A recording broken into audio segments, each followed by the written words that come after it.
teknologi canggih macam mana. Kalau dah satu family 10 orang, sebiji kereta anak, bukannya sebiji kereta satu family.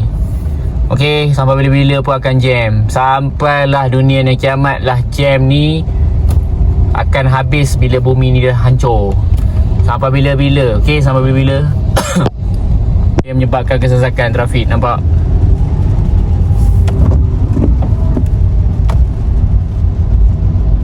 Jam sejam-jamnya. Okey.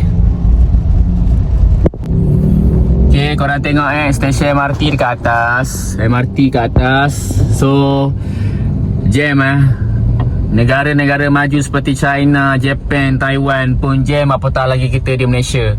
So korang tak payahlah cakap setiap hari nak buat projek jalan, nak buat jambatan, nak buat apa, kau buatlah 7, 8, 9 tingkat sekalipun, raksasa macam mana pun jabatan kau dekat bandaraya besar, dia akan tetap jam.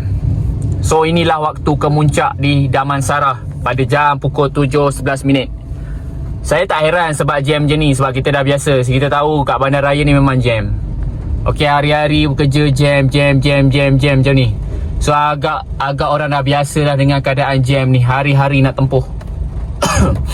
So kepada korang yang belum lagi keluar daripada kampung tu, okey, saya bagi tahu awal-awal, kalau korang tak kuat mental, korang naik motor. Kalau korang okey, korang macam aku, steady duduk kereta. Macam ni lah keadaan hari-hari duduk kat KL.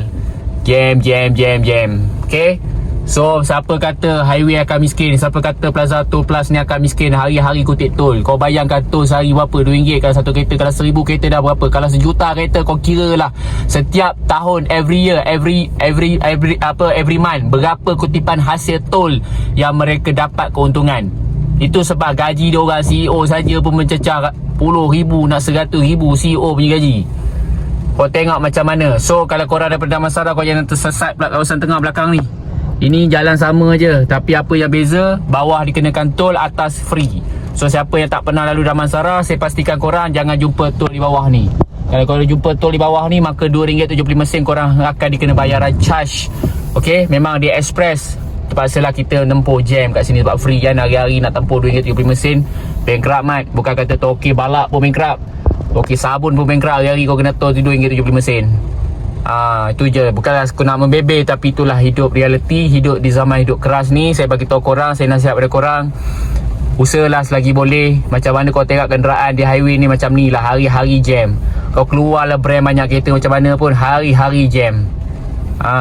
Jangan cakap suatu hari nanti jam, memang tak ada. Hari-hari jam. Siapa yang duduk bandaraya, jam.